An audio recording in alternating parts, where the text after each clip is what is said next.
Hello বন্ধুরা, আমি শঙ্কর ঘোষ। আজ আমি আপনাদের কাছে একটা গল্প বলতে এসেছি। মনে করবেন না এটা কোনো মার্কেটিং টিপ, এটা একটা রিয়েল গল্প। এটা হলো একটা ইনভেস্টরের গল্প যে বিগত 30 বছর ধরে এসআইপি চালিয়ে গেছে। 1994-তে স্টার্ট হয় ফ্র্যাঙ্কলিন ফ্লেক্সিকাপ ফান্ডে। যদি কেউ তখন থেকে 10,000 পার মান্থ এসআইপির মাধ্যমে ইনভেস্ট করতো, তাহলে আজ পর্যন্ত তার টোটাল ইনভেস্টমেন্ট হতো 36 লাখ। কিন্তু তার ভ্যালু বর্তমানে কত? 1 কোটি নয়, 2 কোটি নয় বন্ধুরা, 15.69 করোড়। ইয়েস, 15.69 কোটি। এটাই ডাটা, এটাই রিয়েল জার্নি। কিন্তু ফ্রেন্ড, এটা শুধু নম্বরের গল্প নয়। 30 বছর মনে হলো 30টা জন্মদিন, 30টা অ্যানিভার্সারি, 30টা দেয়ালি, আর অনেক এমার্জেন্সি। 30 বার প্রলয়ও হতে পারে এসআইপিটা বন্ধ করার জন্য। বাট অ্যাকচুয়াল ওয়েলথ তো সেই লোকটাই বানায় যে ডিসিপ্লিন ও committed. Market time to time reward দেয়, কিন্তু ডিসিপ্লিন সব সময় রিওয়ার্ড দেয়। কি জানেন কি? ফ্র্যাঙ্কলিন ফ্লেক্সিক্যাপ ফান্ড এর এসআইপি প্রথম 3 বছর নেগেটিভ রিটার্ন দিয়েছিল।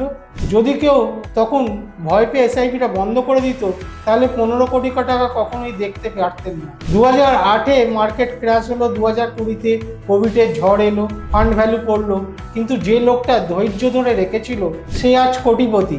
আপনি যদি বলেন আমি তো সেফ ফান্ডে ইনভেস্ট করতাম, পিপিএফ করতাম, তাহলে 10,000 টাকা প্রতি মাস দিলে 30 বছর পর আমার ফান্ড ভ্যালু দেওয়া তো 1.5 কোটি। কিন্তু বন্ধুরা, ফ্র্যাঙ্কলিন ফ্লেক্সিক্যাপ ফান্ডের এসআইপি রিটার্ন হলো 15.69 কোটি। রিস্ক আছে, কিন্তু রিওয়ার্ড তার থেকে অনেক অনেক বেশি। এই সাকসেস কোনো ছোট ফান্ডের গল্প না, এটা হলো ফ্র্যাঙ্কলিন মিউচুয়াল ফান্ডের লেগেসি। গ্লোবালি এই গ্রুপ ম্যানেজ করে 1.6 ট্রিলিয়ন, মানে 132 লাখ কোটি প্লাস ওয়ার্থ অ্যাসেট।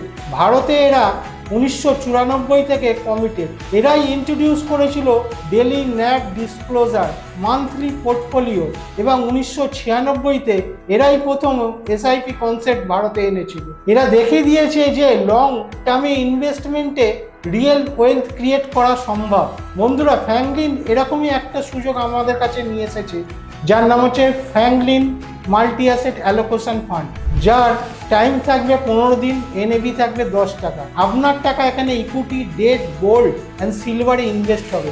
দেখা গেছে এই ধরনের ফান্ড লং টার্মে ভালো রিটার্ন দেয় এবং রিস্কও কম থাকে। আর এই ধরনের ফান্ড তাদের পক্ষে উপযুক্ত যারা কম রিস্ক চায় এবং মান্থলি একটা পে আউট চায়। ফ্র্যাঙ্কলিনের ফান্ড আর ফিনোমেটিকের গাইডেন্সের সাথে আপনিও বানাতে পারেন আপনার নিজের ক্রিয়েশনের real story. Thank you, Jai Hind.